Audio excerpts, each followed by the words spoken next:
One of the greatest theological mysteries and most profound, hard for me to get my head around, it's kind of the basis of our thoughts tonight, and that is God had a hangnail. Think about that. The almighty, all-powerful, all-knowing, eternal God had a hangnail. It's crazy. It's ridiculous. It's absurd. That's a hard thing to get your head around. That is exactly what the Hebrew writer tells us in Hebrews chapter 2. We're going to get to that thought in just a minute. I'm struck by one of the songs that Tom led for us. Man, it's a simple song, and I'm glad that he made the comment. If that I have decided to follow Jesus. We're studying this week weekend about Jesus and some of his descriptions, and this is really simple stuff. I was looking through my notes as I prepare for tonight and tomorrow, and there's you get a little too full of yourself. There's nothing profound here. You've heard all this stuff. This is simple stuff. This is fundamental basics of who Jesus is. And man, the more you dig at it, the more you realize the depth of it. But it's really simple stuff. But ultimately, have you decided to follow Jesus? And I would say at the beginning tonight, if you have decided, if there's something in your heart that's working on you and you have decided, let's get up. Let's do this thing. Let's do it right now. There's nothing that I'm going to say that is more important than doing that tonight. Like Jesus in Mark chapter 3, if you go back and look at and there's other places as well, but what angered him in that passage, and you can see other passages like it, is that the formality and the tradition of what was going on was more important to the people of that day than the actual restoration of someone that a healing or a restoration could happen. I would tell you that we're not going to let the tradition and the formality of the event tonight get in the way of somebody if they've decided to follow Jesus. Let's just do it. Let's do it right now.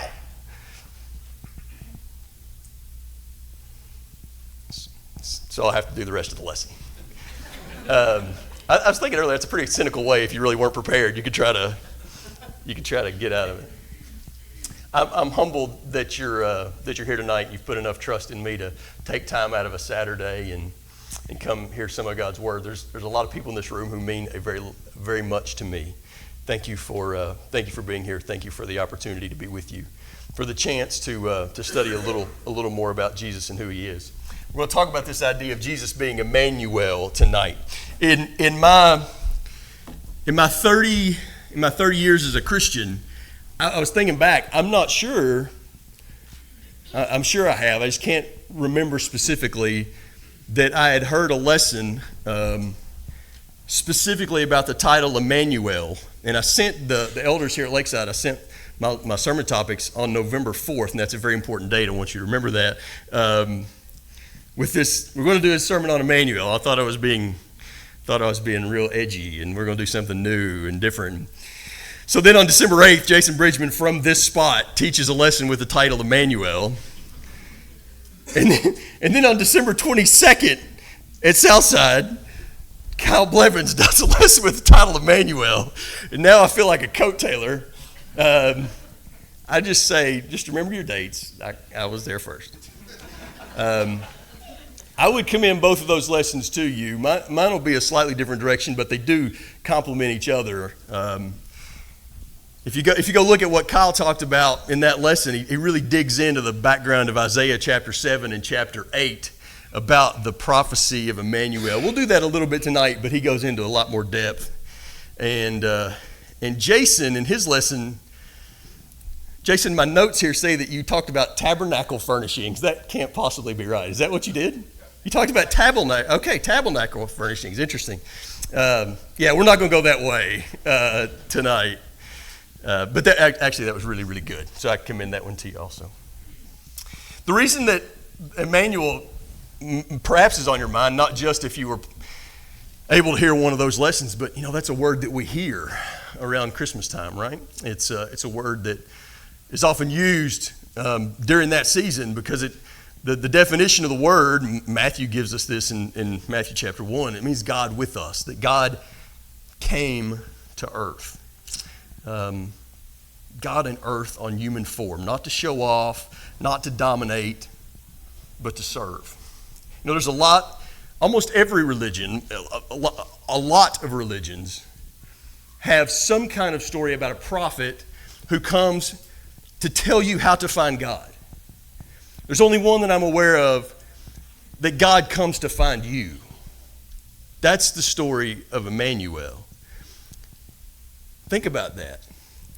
You can go a lot of places and hear different ideas or different thoughts about how to find God. Only in Immanuel can you hear the story of how God came to find you, to seek and to save that what was lost. That's a radical and a revolutionary thought, and it was brand new to listeners then, and it's for a lot, perhaps because we're used to it, it isn't as radical and revolutionary as it should be. That is a radical idea. God came to earth to find me.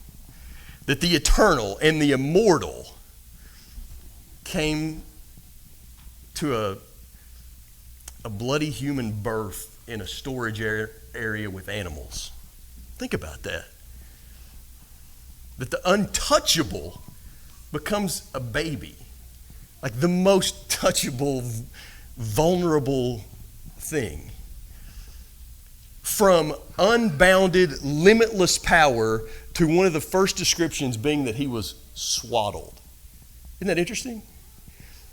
I don't think Luke used that word, Luke 2 and verse 12, wrapped him in swaddling clothes. I don't think that was by accident. We're learning something there. The eternal and all-powerful was wrapped up and couldn't move. That's incredible. Immanuel is the ultimate example of love and humility. So 4 points tonight. I said we only had a 2-pointer last night. We'll have a 3-pointer. I don't know what sport has a 4-pointer, but we got a 4-pointer. Darts, maybe. So we got a 4-pointer. We got a 4-pointer tonight. We'll talk about what Immanuel, where did it come from? Why do we use that word? We'll be looking at Matthew 1, so we're going to go ahead and turn there. We'll start there in Matthew chapter 1. And then we're going to look at a verse we looked at last night from the book of John, chapter 1 and verse 14, the Word became flesh and dwelt among us. And both halves of that phrase are incredibly meaningful and important. And then we'll talk about what Immanuel means to us today. If you want to get to the meat of the story about Immanuel, it's a word in your New Testament exactly one time. It's only found in Matthew chapter 1. It's never said again. And only used in one chapter in the Old Testament. And so this is not like something that pops up on every page of our Bible. It's become a word that we're pretty familiar with, but not because of its common usage. It's not found that often, but it is found in Matthew chapter 1. We're going to read together verses 18 through 25 as we start our thoughts tonight about the birth of Jesus. And this is how Matthew really begins his story about Jesus. He goes through the genealogy in the first 17 verses of Matthew, but then he gets into the story in verse 18, and he begins right here. Now the birth of Jesus Christ took place in this way. When his mother Mary had been betrothed to Joseph, before they came together, she was found to be with child from the Holy Spirit. And her husband Joseph, being a just man and unwilling to put her to shame, resolved to divorce her quietly. But as he considered these things, behold, an angel of the Lord appeared to him in a dream and said, Joseph, son of David, do not fear to take Mary as your wife, for that which is conceived in her is from the Holy Spirit. She will bear a son, and you will call his name Jesus, for he will save his people from their sins. All this took place to fulfill what the Lord had spoken by the prophet. Behold, the virgin shall conceive and bear a son, and they will call his name Immanuel, which means God with us. When Joseph woke from sleep, he did as the angel of the Lord commanded, and he took his wife, but did not know her until she had given birth to a son, and called his name Jesus. The trivia question of what does Immanuel mean is not a particularly good one, because Matthew whispers in our ear there immediately after he gives the name. In verse 23, in parentheses in a lot of versions, it says Immanuel, which means God with us. In the Hebrew, that is exactly what it was. Immanuel with us, and Immanuel with us, El God, God with us. And Matthew points to a passage in Isaiah. And so we're going to take a moment and look at what Matthew is pointing at, because clearly the angel comes and talks to Joseph. And by the way, Joseph is asked to take this tremendous act of courage. He's the first, but I would note not the last, who says your association with Jesus may separate you from other people. Joseph's asked to do a courageous thing here. He's asked to take this pregnant, young, probably teenager to be his wife. And people can do math. People aren't dumb. Everybody was going to know that either she cheated on him or they had relations before marriage. And there was going to be a stigma attached to that his whole life. And Joseph was asked to do something courageous, says marry her. Even though most of your friends aren't going to understand this, even though most of the community is not going to grasp or believe the story that you tell, marry her. He's the first, but I would say not the last, that the world didn't understand the things he was doing for Jesus. But when the angel says, call him Jesus, Matthew says this fulfills something that was spoken of long ago by the prophet Isaiah. In Isaiah chapter 7. So come with me to Isaiah chapter 7. Let's spend just a moment there. Because I will tell you that the prophecy or the sign of Immanuel was not for us, at least not initially. It was to a man named Ahaz, and it was fulfilled. So what's weird about Immanuel is that the promise of Immanuel was fulfilled 700 years before Jesus ever came on the scene. How can that possibly be true? Come with me to Isaiah chapter 7, and let's look at it together. You kind of got to know a little bit about the geopolitics of the Middle East in this time, about 700 BC, to understand Isaiah. And the nation of Israel has already split, right? We've got this split between Judah in the south and Israel in the north, a divided kingdom. And at this time, the king of Judah is a man named Ahaz. And not only has the kingdom split, but now the two nations are at war. I mean, there's animosity between these two nations that both should be God's people, and yet there's animosity between them. And look what's happened in verses 1 and 2. Isaiah chapter 7, read with me verses 1 and 2.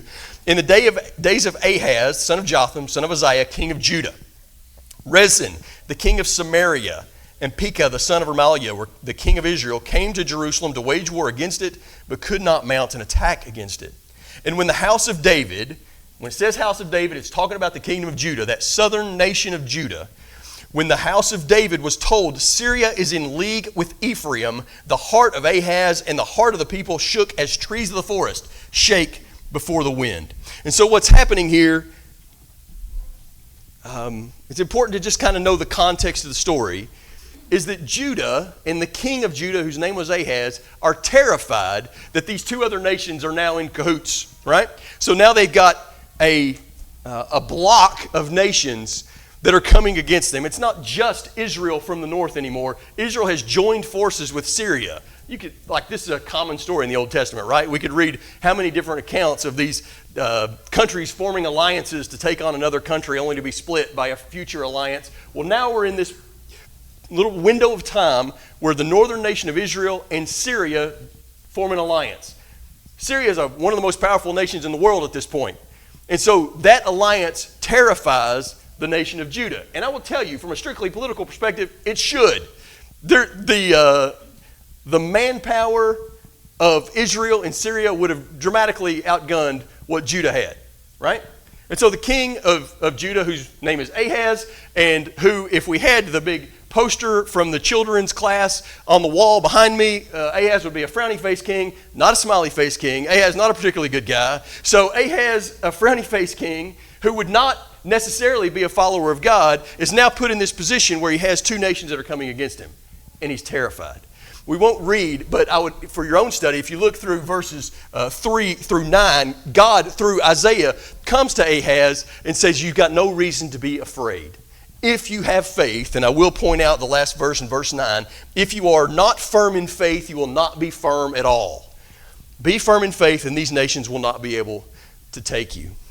But then he says again, and we assume through Isaiah, something very interesting in verse 10.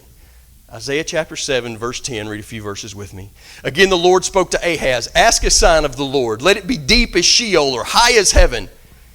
Hey, if you want a sign that these nations aren't going to bother you, ask anything you want. You name it. Think about that. It's pretty interesting. So Ahaz, in false piety, like false religion, he says, I will not ask, I will not put the Lord to the test, verse 12.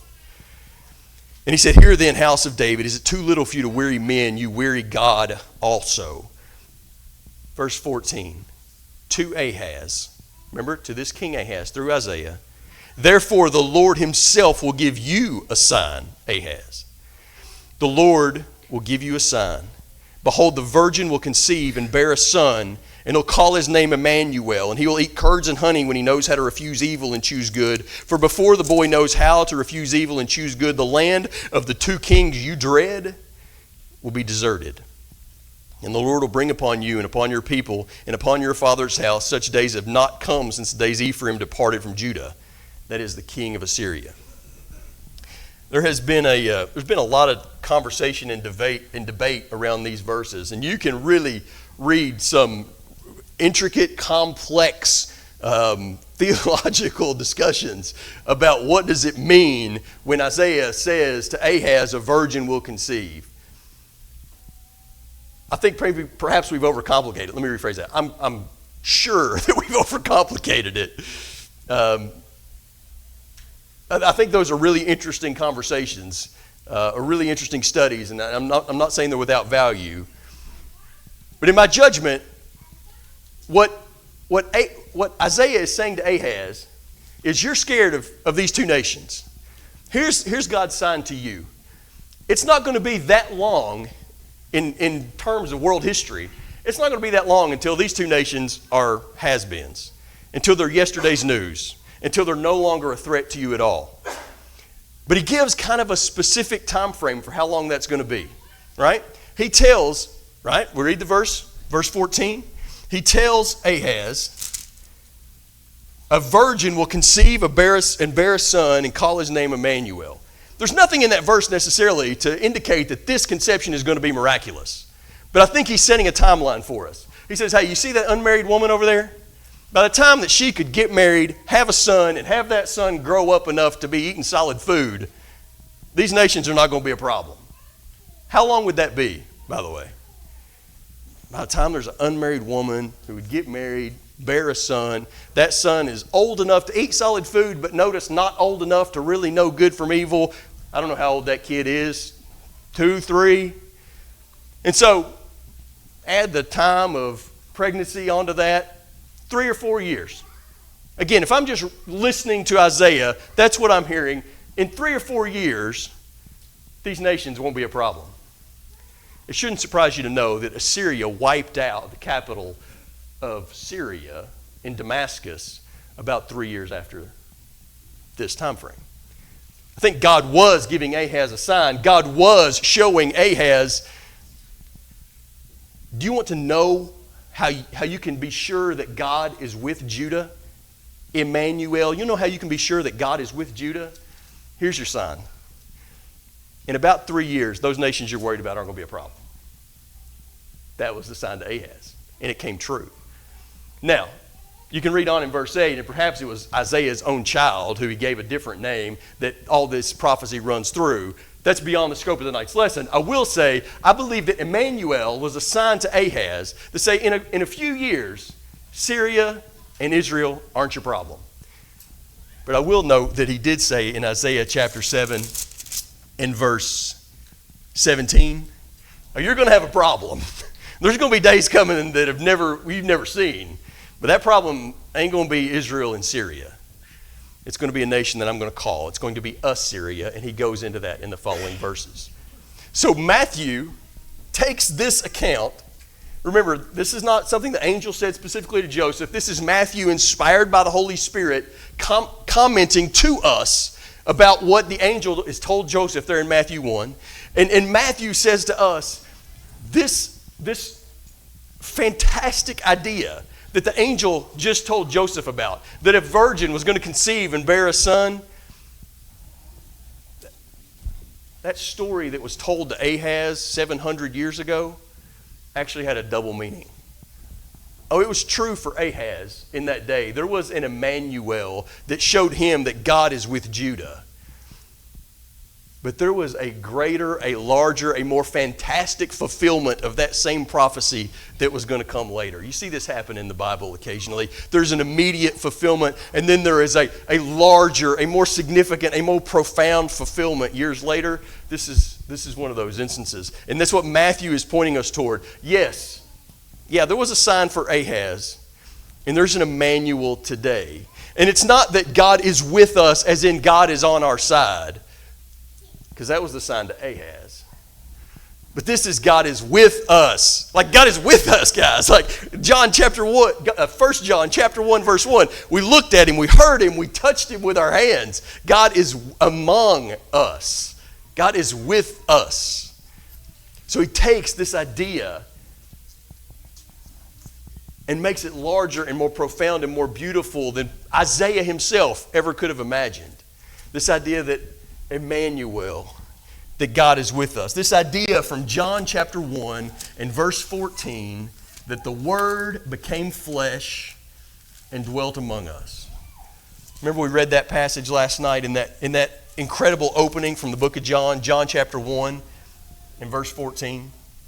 The Word became flesh and dwelt among us. The most important event in the history of the world. The Word became flesh and dwelt among us. Remember we talked about last night what it meant when John refers to Jesus as the Word. That it's God's communication about who He is. That's what words do. That Jesus is the Word. And remember how John started his gospel. In the beginning was the Word, and the Word was with God, and the Word was God. If we believe anything that John wrote, that's the simplest sentence that he possibly could have wrote. He could not have made it any plainer. In the beginning was the Word, and the Word was God. The Word was God. That means, think about the implications of that. It means that Jesus is eternal. He's omnipotent. And He's omniscient. In other words, He is all-powerful, all-knowing, eternal. And that's why He can communicate who God is perfectly, because He is God Himself. The Word became flesh and dwelt among us. This word, which is not found in Scripture, but is often used to describe this process, incarnation. And if you know Spanish or Latin, the kind of middle of that word you might be familiar with, carne, meat. That is pretty much what John is saying when he says the Word became flesh. That word flesh truly means like the flesh, the meat of a human or an animal. I read someone who seemed to say without sarcasm that this was God con carne. I think the theology there is right. I'm not sure about the symbolism, but this is God that took on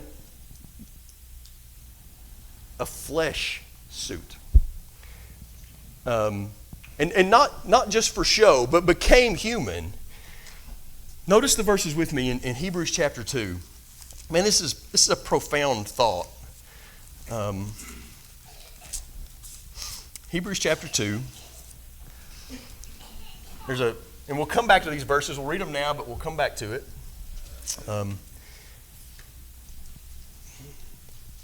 He's in the context of a conversation about how Jesus is a high priest, and to be a perfect high priest, he had to be made like his brothers. And in verse 17, therefore, Hebrews chapter 2, verse 17, therefore he had to be made like his brothers in every respect. He had to be made like his brothers in every respect. Think about that thought. So that he might become a merciful and faithful high priest in the service of God and make propitiation for the sins of the people. Made like his brothers in every respect. Fully human. But then we also read in Colossians chapter 2 and verse 9. So hold that idea. Made like his brothers in every respect. Fully human. Colossians chapter 2 and verse 9, in him the whole fullness of deity dwells bodily. Fully human, fully God. Fullness of deity, the fullness of humanity. There's centuries of bad theology and heresies misunderstanding this idea that John points out, that it's not simple. We shouldn't think this is a simple idea. It will twist your mind into a pretzel. But John says it about as plainly as it can be said, that the Word, God, became flesh. That one who was fully God became fully human. Not, as some of the heresies throughout the centuries have said, that Jesus was not fully God or was a lesser God. And even Jehovah's Witness would hold to that kind of idea. Not that Jesus was only in human flesh, but never really with a human heart or soul, as heresies through the years have said. Not that Jesus was made up of really two divided natures, a divine side and a human side, but they were really separate depending on the situation. And not that Jesus was something of a different kind of human than we ever will be, that we ever could be. All of these false ideas and false notions to try to wrap our heads around the simple fact he was fully God, fully divine, and yet fully human at the same time. That's a really difficult concept. And yet, John clearly believed it was fundamental. In fact, he had very little sympathy. I don't know what the right word is. He didn't put up very easily with those who thought otherwise. Look at these thoughts from 1 John chapter 4. John says, if you're not in on this kind of fundamental thought, you are out on the whole idea of Jesus. Like this is a fundamental thing. 1 John chapter 4 and verse 2. By this, you know the Spirit of God. Every spirit that confesses Jesus Christ has come in the flesh is from God. Pretty fundamental. If you believe that, you can be in on this idea of Jesus. If you go to the book of 2 John, clearly there were already ideas circulating, even in John's day, about how Jesus must not have been fully human. Surely he couldn't have been fully human. 2 John, verse 7. Many deceivers have gone out into the world, those who do not confess the coming of Jesus Christ in the flesh. If you can't grasp, you can't wrangle the reality that Jesus came in the flesh, you're a deceiver. Such a deceiver is the Antichrist. The end of verse 7. John didn't have much time for those who didn't buy into this concept. And we shouldn't miss what this really meant for Jesus. We're going to talk more about this tomorrow morning. But what did coming to earth, what did it mean for Jesus? Philippians chapter 2, starting in verse 6.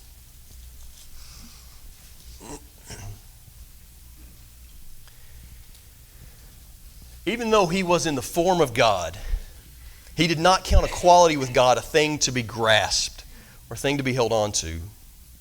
He emptied himself, taking the form of a servant, being born in the likeness of men, and found in human form. He humbled himself, became obedient to the point of death, even death on a cross.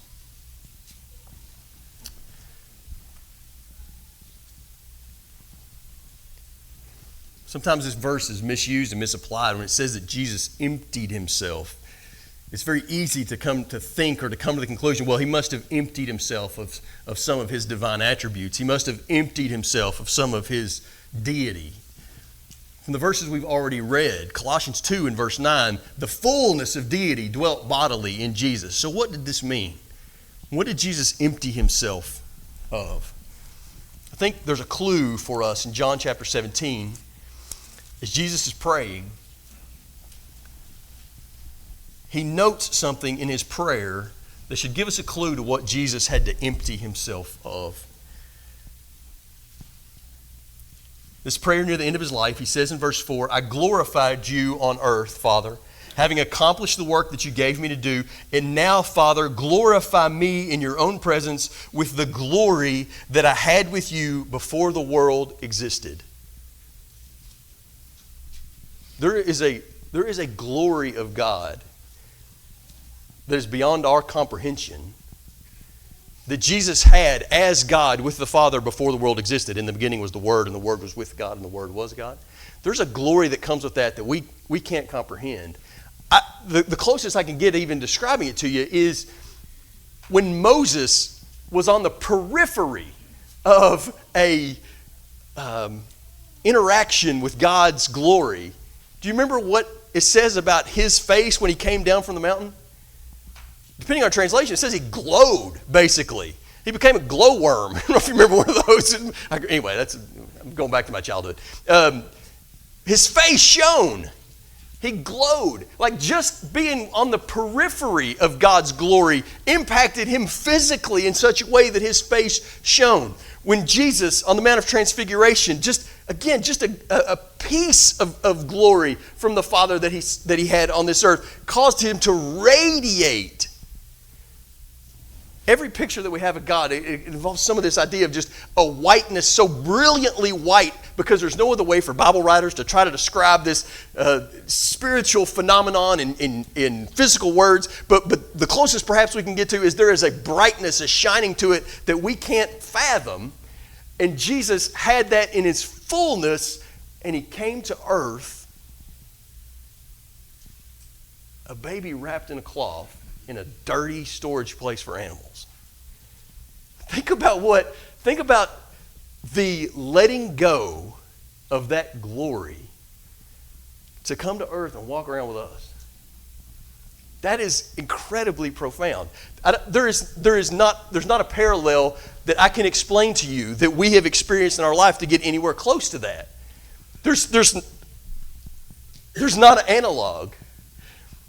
The only thing I can even remotely have the idea is something what Paul says about his own life in 1 Corinthians chapter 9. And this is a miniature, like a millionth of the same. But it carries the same idea of there are rights, there are privileges, there is glamour that I'm just choosing not to accept. Notice what he says to the brethren in Corinth in 1 Corinthians chapter 9 and verse 13.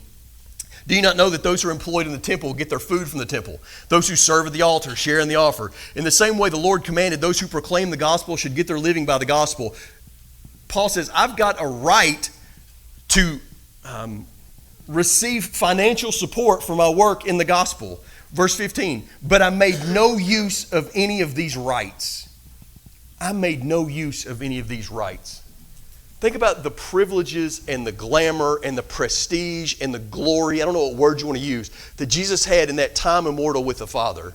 And he comes to this earth and he will not even allow himself to make stones into bread when he is starving, hungry. I chose not to take advantage of any of those rights, Paul says. That is a way for me to contemplate what Jesus chose to give up, that he emptied himself of all the privileges, of all the glory, of all the glamour of being God to come walk around with us. Let's go back to Hebrews chapter 2.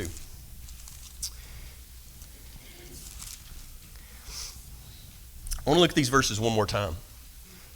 Can we even comprehend that God, eternal, immortal, all-powerful God, walked upon this guilty sod? That's a great line in that song. Because we got this felt board version of Jesus, right? We got this kind of kids Bible study view of Jesus, felt board kind of version. He kind of just floats above the ground, and speaks platitudes to the multitudes, and just kind of hovers, holy, divine, and serene above the ground. The reality is, Jesus stomped around in the mud. He got rained on. He had blisters. Jesus had a hangnail. Hebrews chapter 2, verse 17. Therefore, he had to be made like his brothers in every respect, so that he might become a merciful and faithful high priest. God became vulnerable to the point that he became killable in the flesh. Comprehend that. Transcendent holiness became touchable, became vulnerable, where he could be tortured, where he could be killed. So, the point of that passage is, have you been hungry? So is he. Have you been thirsty? So is he. Have you experienced pain? So did he. Have you been lonely? So was he. Have you lost someone close to you? So did he. You ever felt like there was injustice happening around you? So did he. Did you ever have to face death? So did he. Did you ever have your prayers go unanswered? So did he. We've lost any right that we could possibly have to say to God, you don't understand. Because he does. And not just those frustrations and hangnails and blisters and stomping in mud and getting rained on. But it also says, and skip down a couple of chapters in Hebrews chapter 4, and the Hebrew writer takes a long and winding path in this conversation about Jesus as a high priest, but he comes to the verses in Hebrews chapter 4 and verse 14. Since we have a great high priest who's passed through the heavens, Jesus, the Son of God, let us hold fast our confession. For we do not have a high priest who is unable to sympathize with our weaknesses, but one who in every respect has been tempted as we are, yet without sin. So he came to this guilty side, and not just did he suffer pain and, sleeping funny on his shoulder and experiencing the difficulties of life and experiencing the loss of loved ones and experiencing understanding that physical death was coming, all those things. Not only that, but in chapter 4 it says he was tempted in everything like we are. Think about the implications of that. That the temptation to have pride, don't you think it would have been like being God and having the ability to turn those stones into bread? Don't you think there would have been a temptation to exert some pride around those around you? I think about the idea of Jesus being tempted with lust. I don't think the Hebrew writer is being honest with us if that's not true. We know that Jesus spent time with and taught prostitutes. This is something that would be beyond biblical evidence, but would it not seem reasonable that it would have been quite a story if the Pharisees would have convinced one of those women to tempt Jesus, would it not? Talk about something to destroy the credibility of someone who was calling themselves a rabbi. I assure you that Jesus was faced with that temptation.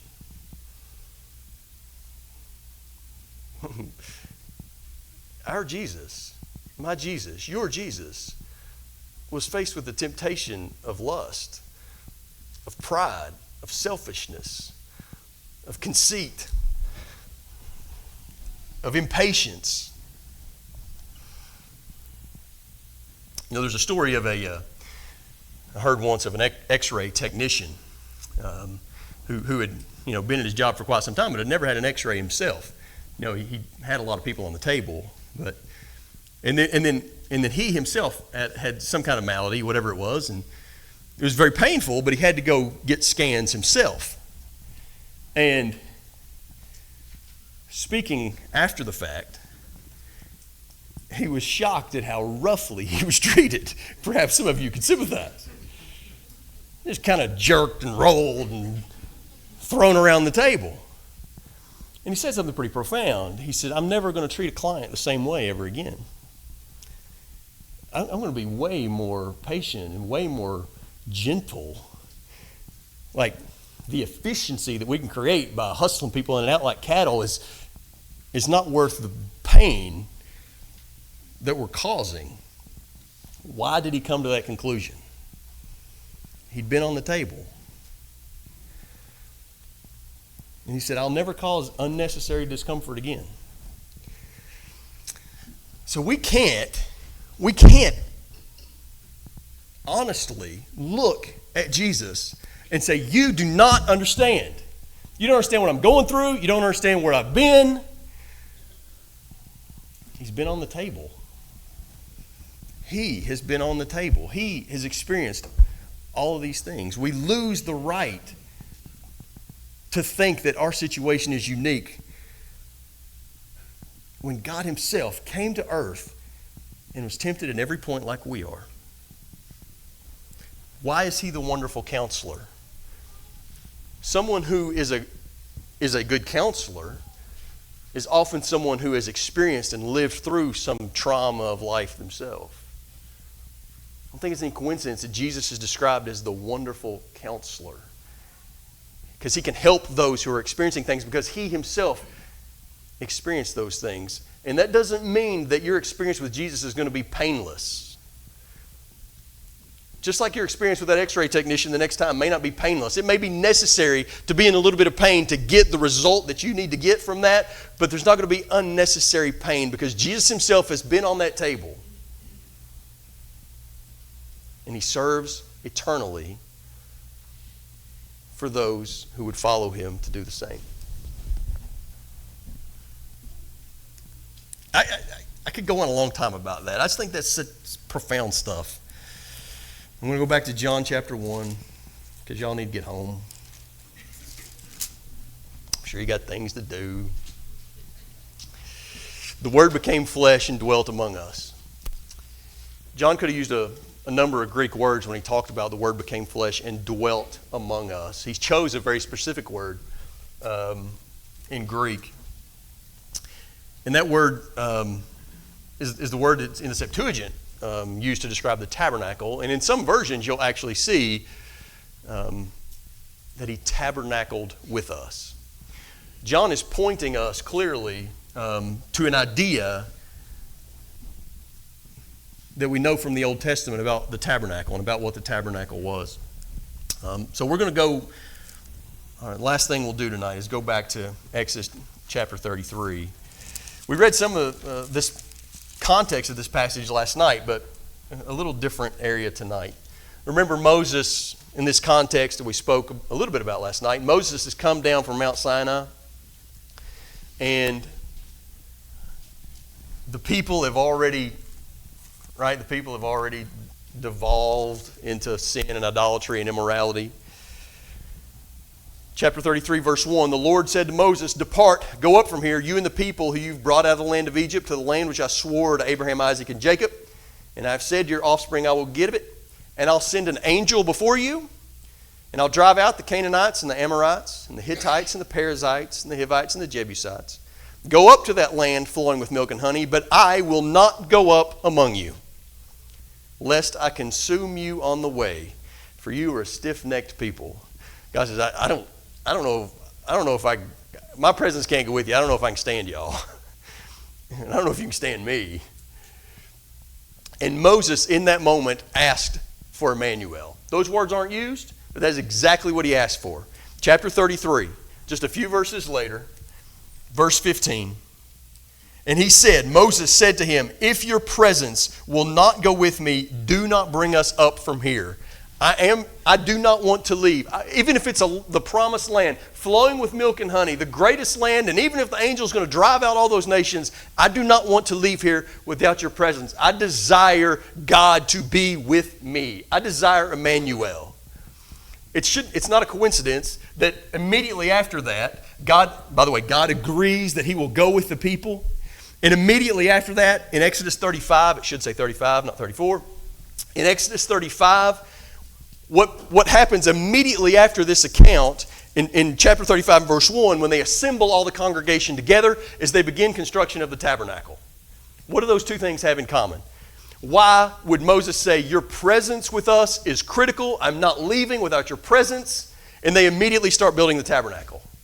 Why? Because God has already told them, way back in Exodus 25, when the commandment to build the tabernacle was first established, he tells them why this structure was going to exist. He says in chapter 25, in verse 8, let them make me a sanctuary that I may dwell in their midst. If God's presence was going to go with them, as Moses pleaded that it would, please let us have Immanuel, let us have God with us. The vehicle, the plan that God chose for that to happen in that day was the tabernacle, and they immediately began construction of the tabernacle. The tabernacle was the means of God's presence with his people in the Old Testament. Jason can give you 45 minutes on that if you go back to look on YouTube. He expounded on that point brilliantly.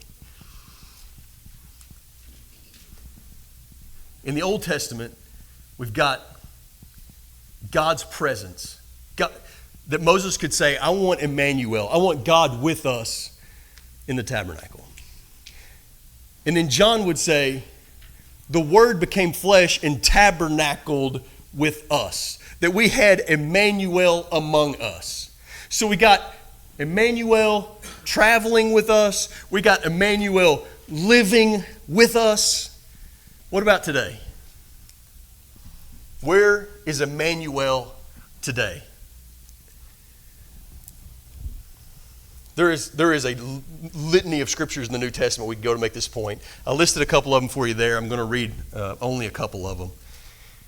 1 Corinthians chapter 6.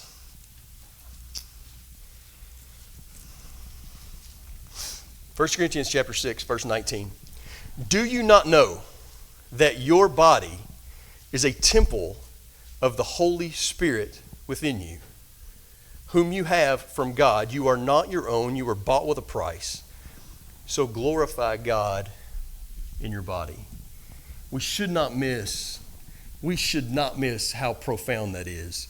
God could travel with them in a tabernacle in the Old Testament. God could walk around among them in the days of the gospel writers. And today, God can travel around in us, a thing that was promised in the Old Testament and never fully realized.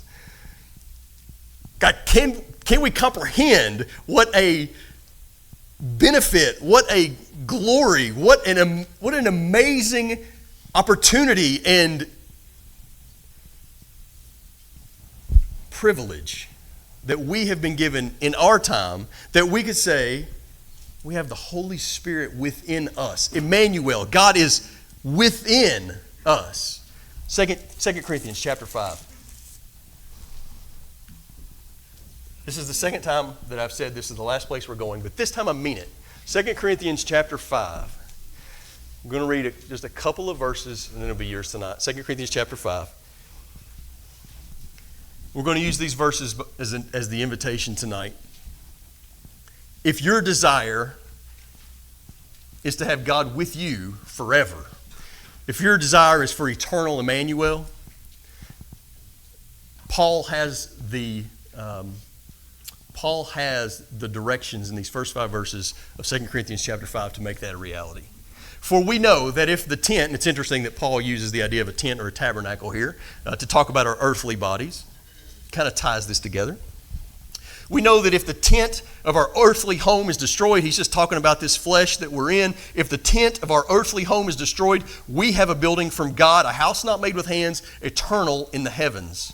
In this tent, in this body, we groan, longing to put on our heavenly body. There are times on this earth where we're just not going to feel at home. We're not going to feel comfortable, and we shouldn't. In this tent, we groan. There's some things about life on earth that just don't fit who we are, and it shouldn't because we're not home. If indeed, putting it on, we may not be found naked. For while we are still in this tent, we groan, being burdened, not that we would be unclothed, but that we would be further clothed, so that what is mortal may be swallowed up in life. Isn't that what we want? He who has prepared us for this very thing, he who has prepared us for this very thing, for the opportunity to be swallowed up in immortality and to have Immanuel forever, he who has prepared us for this very thing is God, who has given us the Spirit as a guarantee. That we could have God with us everywhere we go, every step we take, every conversation that we're in, every interaction that we have, every decision that we contemplate. That we could have His Word and His Spirit within us. That is an incredible idea and an incredible privilege. A privilege that you could take opportunity of tonight. We would love nothing more than for your life to become Immanuel. That God would be with you as you leave this building tonight. If that's your desire, we'd love to bring you into His kingdom tonight. Belief, confession that we talked about last night, agreeing with God about who He is, baptism for the remission of your sins. If you've done that in the past, but you know that you haven't been walking with God, you've quenched that Spirit, you don't feel Immanuel, we'd love for you to come forward. We'd pray with you, try to rectify that situation tonight. You've been very patient. Thank you for your time and your attendance. If we could assist anyone tonight, it would be a blessing to everyone in the attendance to be able to hug you tonight, knowing that you're leaving here with Immanuel. Come forward as together we stand and sing.